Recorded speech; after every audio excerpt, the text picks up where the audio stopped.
오늘 아침 우리에게 주시는 하나님 말씀은 마가복음 2장 13절로 28절까지의 말씀입니다.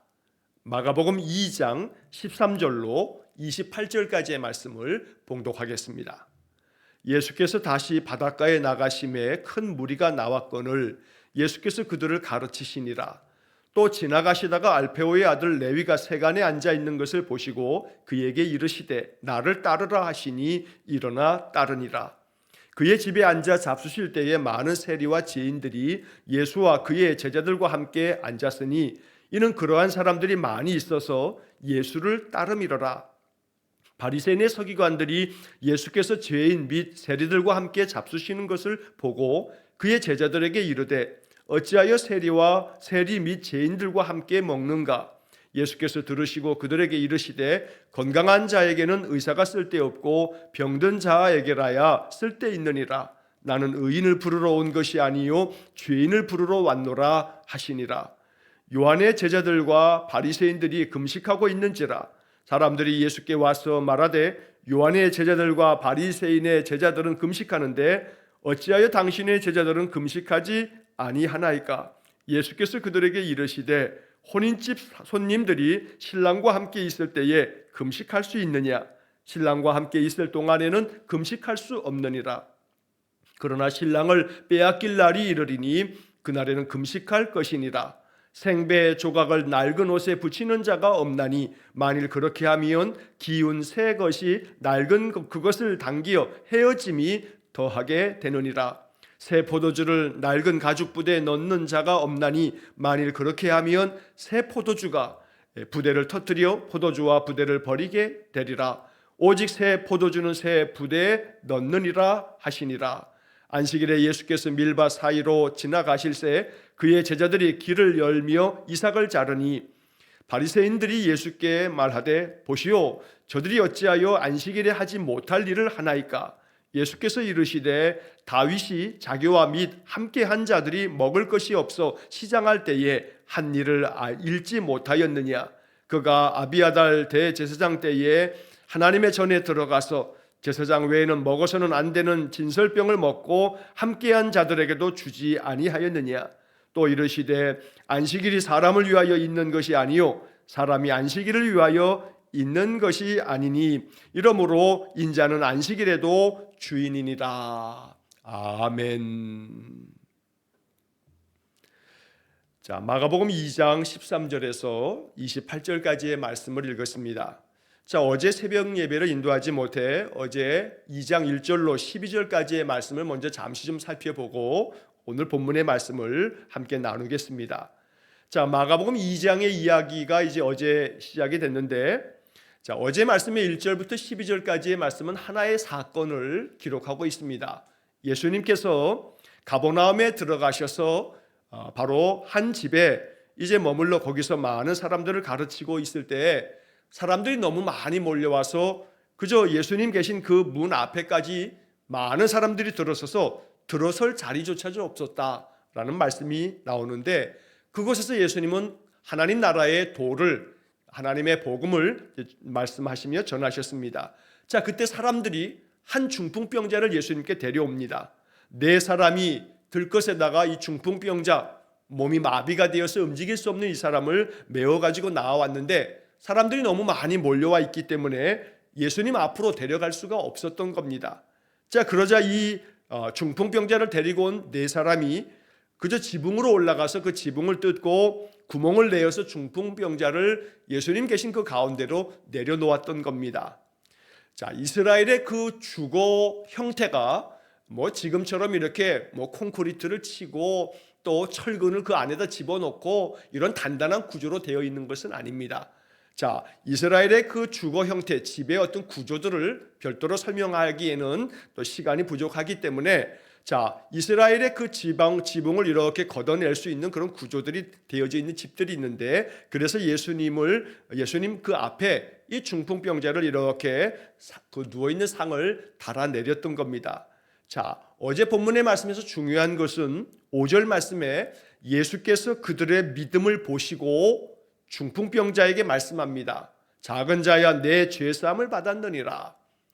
자, 여기서 중요한 것은 중풍병자의 믿음을 보시고 이렇게 하신 게 아니라 중풍병자를 데리고 나온 사람들의 그 열정적인, 그 적극적인 믿음의 모습을 보고 중풍병자에게 말씀을 하시는 겁니다. 내 죄사함을 받았다. 자, 여기서 우리는 중보하는 사람, 즉 중보라고 하는 것은 하나님과 우리 인간 사이에 그 중간에 서서 매개 역할을 하는 사람, 중간자의 역할을 하는 사람, 이게 바로 중보입니다. 중보자, 물론 우리 인생들의 중보자는 오직 예수 그리스도입니다. 우리 하나님 백성들은 중보자의 그 사명을 배워서 우리도 역시 어떤 누군가를 위해서 그들을 하나님께로 데리고 나아가는 역할을 하는 것, 그들을 위해서 대신 기도해 주는 것, 이게 바로 중보적 그런 사명을 감당하는 것이 됩니다. 자, 이렇게 중풍병자를 데리고 나온 사람들이 이렇게 적극적으로, 사람들이 너무 많아서 주님 앞에 이 병자를 데려갈 수 없자 그저 그냥 포기한 것이 아니라 지붕으로 올라가서 지붕을 이렇게 거두어내서 이 중풍병자의 그 들것을 예수님 앞으로 이렇게 내려놓을 만큼의 그런 그들의 열심과 간절함을 보시고 중풍병자에게 주님께서 죄사함을 받아라 말씀하십니다. 자, 이걸 바라보면서 서기관들 중에 어떤 사람들이 마음속에 생각합니다. 이 사람이 도대체 어찌 이런 말을 하는가? 이건 신성모독이다.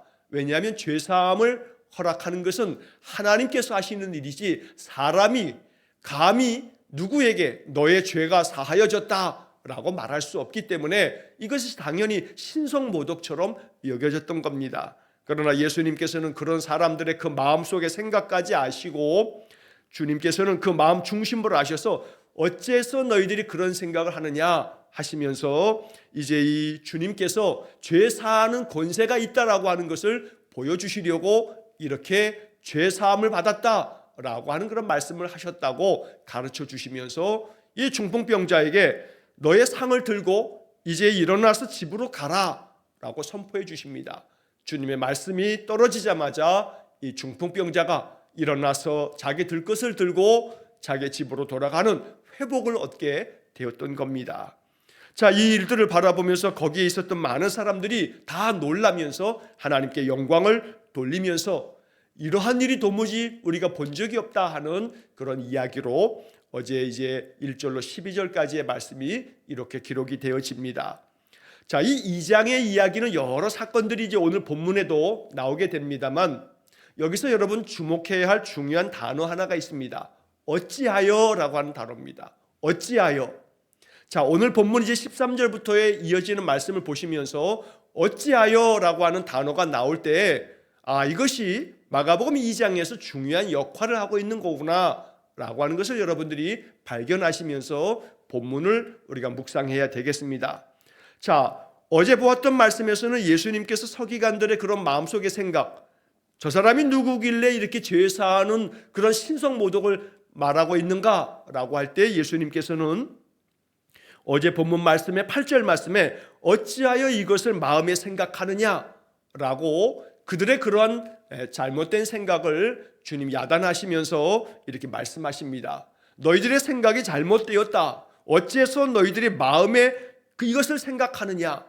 이 말씀을 가만히 생각해 볼 때 우리 역시 마찬가지입니다.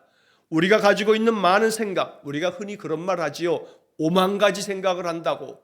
많은 생각에 사로잡힙니다. 많은 생각에 계속 생각이 꼬리를 물고 우리를 더욱더 많은 생각에 사로잡혀 번민하게 만듭니다. 자, 서기관들이 예수님께 이렇게 신성모독이다라고 마음속에 생각했던 이러한 내용들입니다만 예수님께서 하신 이 말씀을 오늘 우리의 삶 속에서 듣는다면 어찌하여 이것을 마음에 생각하느냐?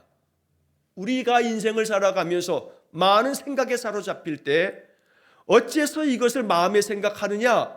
사실은 생각하지 말아야 할 것들 또 혹은 그러한 생각이 불필요한 것들을 계속 붙잡고 그 생각의 늪에 빠져서 우리가 허우적거리면서 살아갈 때가 많습니다. 그래서 이제 오늘 본문 13절 이하의 말씀 속에서도 이제 많은 사람들은 예수님께 이제 반대로 묻습니다. 어째서 이렇게 합니까? 어째서 이렇게 합니까? 어찌하여 이렇게 합니까? 라고 하는 그런 질문들을 던지는 것을 보게 됩니다. 마가는 이 2장의 이야기에서 의도적으로 예수님께서 지금 어제 보았던 본문의 말씀 8절에서 이렇게 서기관들에게 책망하듯 어찌하여 이것을 마음에 생각하느냐, 이런 주님의 이 말씀에 마치 대항하듯이 이제 오늘 본문 13절 이하 28절까지의 2장의 나머지 부분에서는 오히려 반대로 예수님께, 제자들에게 어찌하여 이렇게 행동하느냐라고 이렇게 되물으면서 예수님을 비난하는 이야기들을 보게 될 겁니다. 이때마다 예수님께서 그들에게 대답하십니다. 그래서 오늘 13절의 말씀을 보시게 되면, 자, 13절 말씀에서 예수님께서 다시 바닷가로 나아가십니다. 여기 바닷가라고 하는 것은 갈릴리를 말하는 겁니다. 당연히 갈릴리는 호수입니다. 그러나 그 당시 사람들은 갈릴리 호수가 굉장히 넓었기 때문에 마음속에는 그들은 항상 갈릴리를 바다처럼 그렇게 여기면서 그렇게 부르기도 했습니다.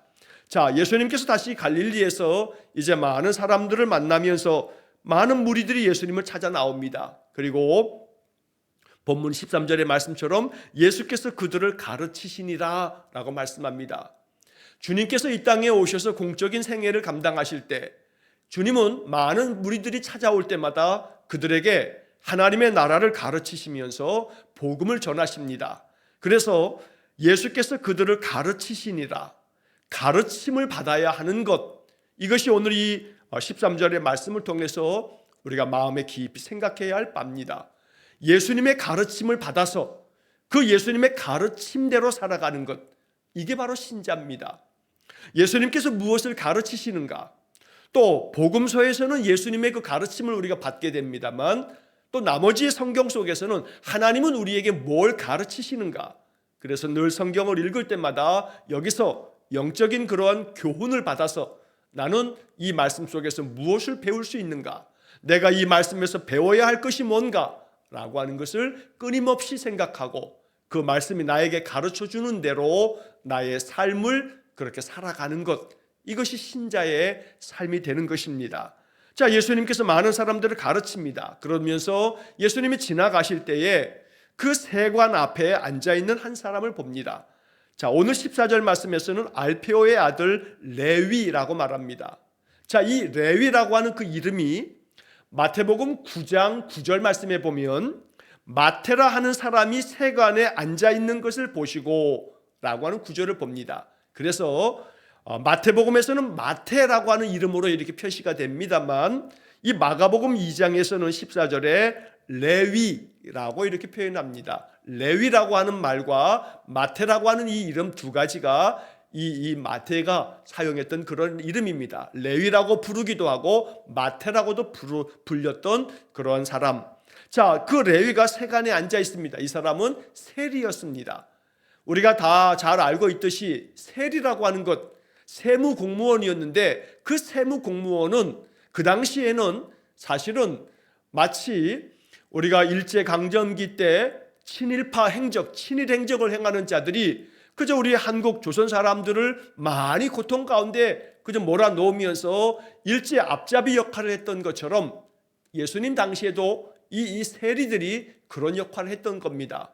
로마의 식민지 상태였기 때문에 유대인들에게서 세금을 악착같이 받아가지고 바로 로마에다 바치면서 그 중간에서 많은 것들을 차지했던 그런 악독한 사람이었기 때문에 유대인들은 이 세리를 아주 죄인 중에서 가장 큰 죄인, 반역 죄인처럼 그렇게 취급을 했습니다.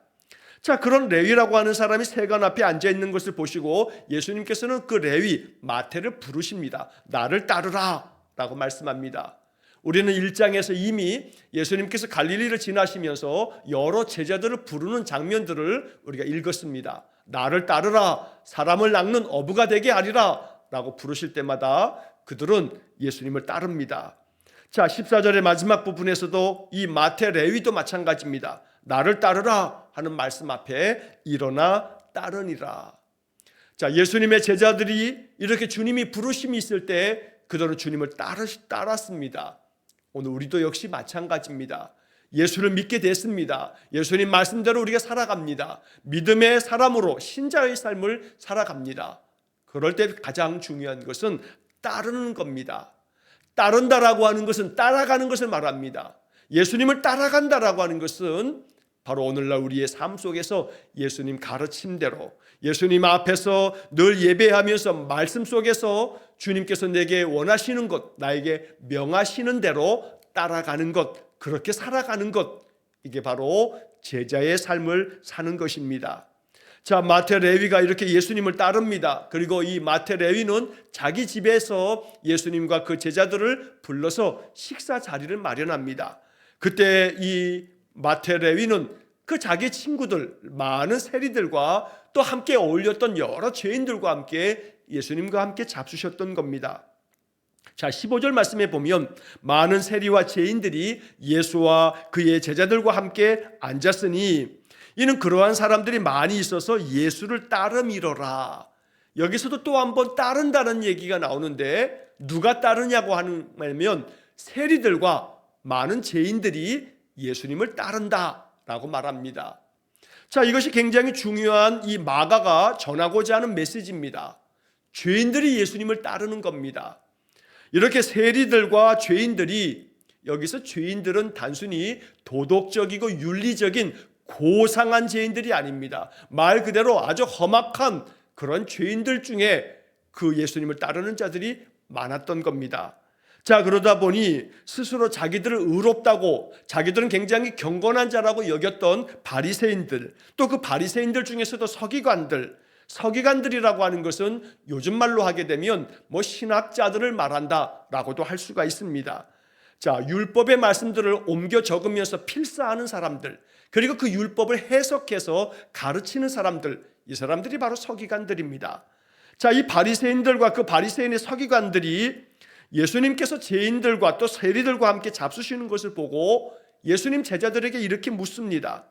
자, 16절의 말씀에 어찌하여 세리 및 죄인들과 함께 먹는가?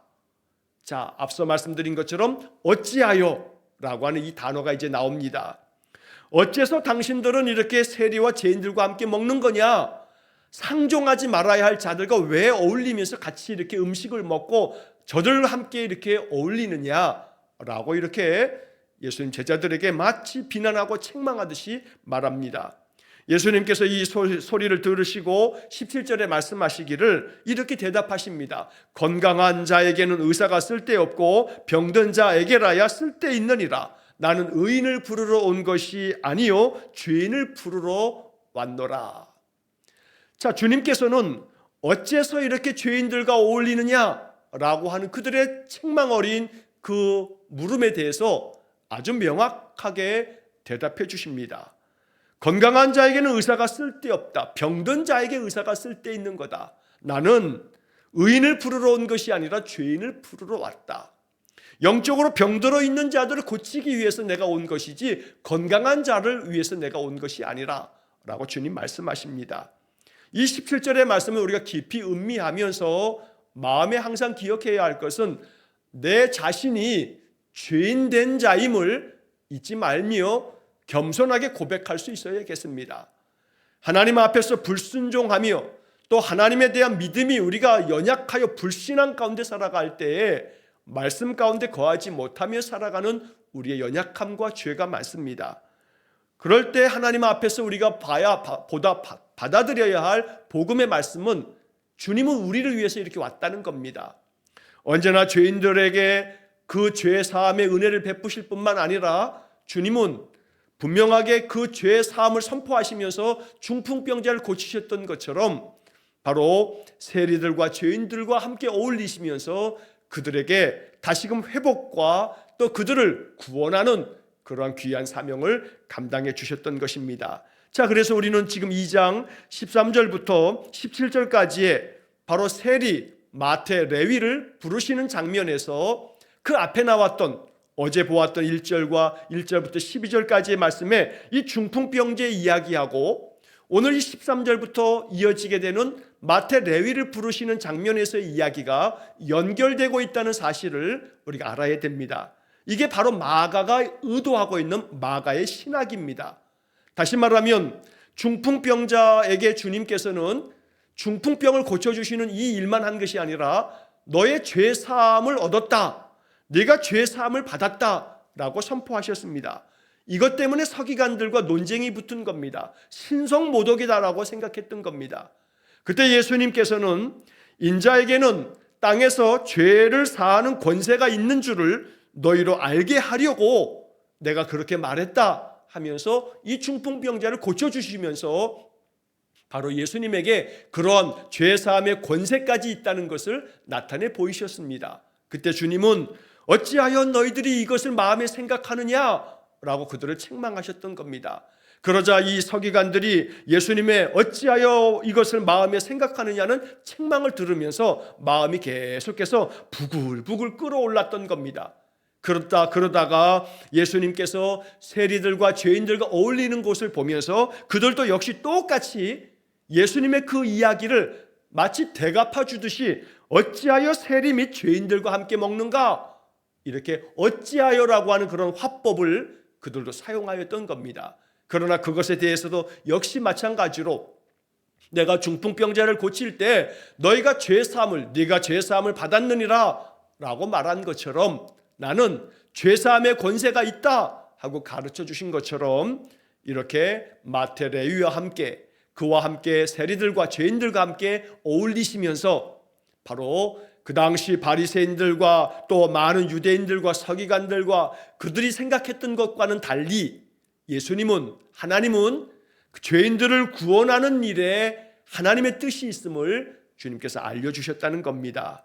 이것이 우리에게 복음이 되고 은혜가 됩니다. 내가 아무리 많은 죄를 지어도 나의 모든 죄에 대해서 하나님 앞에 나와 내가 죄 사함의 은혜를 얻고자 참회하면 하나님 우리의 모든 죄를 사하시고 우리를 다시금 고치셔서 병든 자에게라야 의원이 쓸 때 있듯이 주님이 우리에게 의원이 되셔서 우리의 마음에 모든 죄를 사하시고 마음에 무거운 돌덩이 같은 그 멍에를 다 벗겨주시고 우리에게 참된 안식과 자유를 주시는 겁니다. 그러므로 늘 주님이 우리를 부르실 때에 마태 레위가 주님의 부르심 앞에 일어나 따르는 것처럼 그리고 많은 세리들과 죄인들이 예수님을 따랐다라고 하는 말씀처럼 언제나 늘 우리를 부르시는 주님의 부르심을 듣고 주님을 따르는 믿음의 삶이 되기를 간절히 축원합니다. 자, 그 다음 이어지는 18절부터 22절까지의 말씀에서는 금식에 대한 문제를 가지고 논쟁이 벌어집니다. 자, 세례 요한의 제자들은 금식을 하였습니다. 마찬가지로 많은 바리새인들도 경건의 삶을 위해서 금식을 행했던 겁니다. 자, 그런데 예수님과 예수님의 제자들은 금식을 하지 않는 겁니다. 이러한 모습을 바라보면서 사람들이 예수님께 이렇게 묻습니다. 요한의 제자들과 바리새인들의 제자들은 금식하는데 18절 마지막 부분에 보면 어찌하여 당신의 제자들은 금식하지 아니하나이까? 여기서도 또 한번 어찌하여라고 하는 말이 나옵니다. 사람들은 예수님께 묻습니다. 어찌해서 당신의 제자들은 금식하지 않는 겁니까? 이것이 지금 계속 2장에서 예수님께서 말씀하셨던 어찌하여 이것을 마음에 생각하느냐라고 하는 책망에 대한 사람들의 반감, 사람들의 저항, 예수님을 거역하는 그런 태도를 이 어찌하여라고 하는 단어를 통해서 계속 지금 이것을 마가가 얘기하고 있는 겁니다. 어찌하여 당신의 제자들은 금식하지 않는 것입니까? 하고 묻자 예수님은 비유적으로 이렇게 말합니다. 혼인집에 손님들이 신랑과 함께 있는데 금식할 수 있느냐? 그거 안 된다. 신랑과 함께 있다면 당연히 금식하지 아니하고 신랑과 함께 음식을 먹으며 잔치를 벌이는 거다. 그러나 신랑을 빼앗길 날이 이르게 되면 그날에는 금식하는 거다. 신랑이 없어지게 되면, 신랑이 사라지면 그러면 신랑이 없기 때문에 금식하고 슬퍼하고 애통하는 거다. 마찬가지로 예수님께서는 여기서 이러한 비유적인 얘기를 통해서 신랑 대신 예수님 자신을 이렇게 표현하며 나를 빼앗길 날이 있다. 즉 이 말은 신랑을 빼앗길 날은 예수님께서 십자가에 죽으실 날을 이렇게 암시적으로 말씀하시는 겁니다. 그러면서 21절과 22절의 말씀에서 비유적으로 이렇게 말씀합니다. 아주 새로운 생배 조각이 있는데 이것을 낡은 옷에 이렇게 기워서 꼬맨다면 그러면 그 낡은 옷 자체도 다 헤어지고 말 것이다. 그러니까 새로운 생배 조각은 새 옷에다가 이렇게 적합한 것이지 낡은 옷에다가 거기다가 이 생배 조각을 기울 수는 없는 거다. 또 22절에서는 새 가죽 부대가 있는데 이 새 포도주를 새 가죽 부대에 넣어야지 낡은 가죽 부대에 새 포도주를 담는다면 그 새 포도주가 발효가 되면서 가스가 나와서 팽창되면 이 낡은 가죽 부대가 터져버리고 만다. 그러면 새 포도주까지도 다 버리게 되는 거다. 그래서 예수님 말씀하시기를 22절의 마지막에 오직 새 포도주는 새 부대에 넣느니라. 여기서 새 포도주는 예수 그리스도께서 전하시는, 예수님께서 새롭게 끊임없이 그들에게 도전하며 말씀해 주시는 그리스도의 복음을 의미하는 겁니다.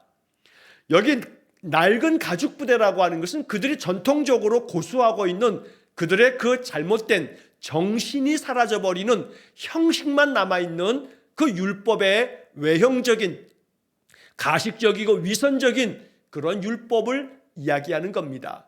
그러니 그리스도의 그 복음 안에서 하나님께서 우리에게 명하시는 선하신 뜻을 받아들일 때에는 새 마음을 가지고 받아들이지 않으면 안 된다라고 이렇게 주님은 말씀하시는 겁니다. 그래서 이 포도주와 가죽 부대의 비유의 이야기를 통해서 새 포도주는 복음이요 낡은 가죽 부대는 율법이다라고 이렇게 전통적으로 해석을 하게 됩니다. 자, 이러한 말씀을 읽으면서 다시 한번 어찌하여 당신의 제자들은 금식하지 아니하나이까? 주님은 아주 선명하게 대답을 하셨던 겁니다. 결국 우리의 신앙의 삶에 있어서 우리가 가지고 있는 그런 고정관념 또 전통적인 그런 생각들에 사로잡혀서 주님께서 우리에게 가르치는 것들을 우리가 깨닫지 못하면 그것이 우리에게 걸림돌이 되어 결국 그 사슬에 묶여서 언제나 우리가 그 늪에서 빠져나오지를 못하게 됩니다. 주님이 가르쳐 주시는 새로운 말씀들을 마음에 받아야 됩니다. 새로운 생각을 할 줄 알아야 됩니다. 새로운 정신을 가지고 인생의 모든 것들을 감당해 가고 헤쳐나가야 되는 겁니다. 그러므로 마음속에 하나님, 내 마음, 하나님 주시는 새 포도주 같은 복음의 말씀, 이 말씀들을 내 마음에 새롭게 받아들여서 그래서 늘 말씀에 의지하여 살아가는 그런 믿음을 허락해 주십시오 라고 이렇게 기도해야겠습니다. 자, 나머지 또 23절부터 마지막 28절까지의 말씀에서 예수님께서 길을 갑니다. 자, 밀밭 사이를 지나가게 되는데 제자들이 많이 배가 고팠습니다. 그래서 밀 이삭을 잘라서 그들이 먹었던 겁니다. 자, 그러자 24절에 보면 바리새인들이 이러한 것들을 보고서 이것을 알고 예수께 말합니다. 보시오, 저들이 어찌하여 안식일에 하지 못할 일을 하나이까? 여기서도 어찌하여라고 하는 말이 나옵니다. 안식일에는 이삭을 잘라 먹으면 안 됩니다. 이건 추수를 하는 거기 때문에 안식일은 아무 일도 하지 말라는 안식일법 때문에 이러한 논쟁이 벌어졌던 겁니다. 어째서 안식일에 하지 못할 일을 당신의 제자들이 합니까? 라고 예수님에게 이렇게 거슬러 그들이 이렇게 예수님께 비난하듯이 말하였던 겁니다. 자, 또 한 번 말씀드립니다. 어제 본문의 말씀에서 예수님께서 중풍병자에게 죄사함을 받아라 하는 말씀에 대해서 서기관들이 딴지를 걸으며 마음속에 생각했던 그 생각에 대해서 예수님께서 어찌하여 이것을 마음에 생각하느냐라고 하는 주님의 말씀에 대한 저항의 태도가 지금 계속해서 오늘 본문에 나오는 겁니다. 그래서 마가는 의도적으로 3번에 걸쳐서 어찌하여 라고 하는 그런 질문처럼 그들이 가지고 있었던 그 마음의 거친 마음을 예수님께 비난하며 책망하며 말하였던 겁니다. 그래서 안식일에 하지 못한 일을 했으니 어째서 이런 일을 하는 것이냐고 책망하지만 예수님께서는 또 한 번 그들에게 대답해 주십니다. 다윗이 자기 사람들과 함께 먹을 것이 없어서 사울 왕에게 쫓겨다닐 때에 다윗이 한 일을 너희가 성경에서 읽지 못했느냐 하고 이렇게 예수님 그들에게 다시 한번 질문하며 말합니다. 자, 이 이야기는 구약성경 사무엘상 21장의 이야기입니다. 사울 왕에게 쫓길 때 다윗은 도망치면서 함께했던 자들과 도망치면서 먹을 것이 없을 때에 저 놉이라고 하는 땅, 놉 땅에 가서 그 당시에 제사장이었던 아히멜렉에게 도움을 청합니다. 우리가 먹을 것이 없어서 이렇게 쫓기고 있으니 먹을 것을 좀 달라. 그때 아히멜렉 제사장이 다윗에게 하나님의 성소에 드려졌던 진설병, 이건 제사장들만 먹을 수 있는 겁니다. 그런데 이 다윗에게 함께한 자들에게 그 진설병 떡을 그들에게 내주었던 겁니다. 이것은 아히멜렉이 하나님의 율법을 어겼던 겁니다. 그럼에도 불구하고 하나님께서는 다윗에게 은혜를 베풀었던 그 아히멜렉의 이야기를 사무엘상 21장에 적어놓고 있습니다. 자, 그런데 오늘 본문의 말씀에서 26절에 보면 그가 아비아달 대제사장 때에 하나님의 전에 들어가서 제사장 외에는 먹어서는 안 되는 진설병을 먹고 함께한 자들에게도 주지 아니하였느냐.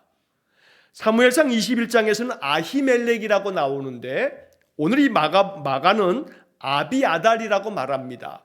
그런데 이것은 사무엘상 22장의 말씀에 보면 그 아히멜렉 제사장이 아들이 아비아달입니다. 그래서 이 아히멜렉 제사장이 다윗을 도울 때에 그 모든 수종을 들었던 자가 그의 아들 아비아달이었기 때문에, 그런데 그 아히멜렉과 많은 그 높당의 제사장들은 사울 왕에 의해서 85명이 죽임을 당하는 사건이 있었습니다. 그때 아히멜렉 제사장의 아들 아비아달은 숨어서 그 재난을 피해서 도망을 치게 됐습니다. 그래서 마가는 바로 아히멜렉 제사장의 아들이었던 아비아달의 이야기로 이렇게 이름을 써놓고 있는 겁니다. 그러면서 마지막 결론처럼 27절의 말씀과 28절의 말씀에서 이렇게 주님은 말씀하십니다. 안식일이 사람을 위해서 있는 것이다. 안식일이 사람을 위해 있는 거지 사람이 안식일을 위해 있는 게 아니다 라고 말씀하시면서 인자는 안식일에도 주인이다. 그러니 내 뜻대로 하는 거다 라고 말씀하시면서 어째서 안식일에 하지 못할 일을 하느냐고 하는 그들의 비난과 책망에 대해서 예수님께서는 안식일에 하지 못할 일이 없다. 사람을 위해서라면 안식일에 그들을 구하는 일, 그들의 그 배고픔을 달래주는 일, 이것이 하나님의 뜻이다 라고 말씀해 주시는 겁니다. 예수님은 복음서의 말씀에서 끊임없이 율법의 참된 정신을 가르칩니다. 율법이 담고 있는 하나님의 말씀의 뜻이 뭔지를 제대로 파악하고 그 뜻대로 살아야 한다라고 가르치는 겁니다. 당연히 안식일에는 이렇게 이삭을 잘라 먹는 이러한 행위를 할 수 없었지만 너희들의 그러한 고정관념, 너희들이 그렇게 계속 붙들고 있는 그런 생각, 그 생각을 버려야 된다. 이것이 주님께서 마가복음 2장을 통해서 말씀하고 있는 겁니다. 그래서 다시금 돌아가면 어제 말씀에서 중풍병자를 고치시면서 벌어졌던 어째서 이렇게 생각하느냐, 어째서 너희들이 이렇게 마음에 생각하느냐, 이 말씀은 마가복음 2장 전체 이야기를 담고 있는 중요한 주님의 말씀이 되는 것입니다. 어째서 이렇게 마음에 생각하느냐, 너희들이 율법 때문에 전통 때문에 그렇게 생각하고 있는 모든 것들 그거 다 떨쳐버리고 그리스도의 복음 안에 단단히 서서 복음이 주는 자유를 누리고 말씀이 주는 그 참된 교훈을 따라서 인생을 살아가라고 말씀하는 겁니다. 많은 생각이 우리를 사로잡고 있습니다. 어찌하여 이것을 마음에 생각하느냐?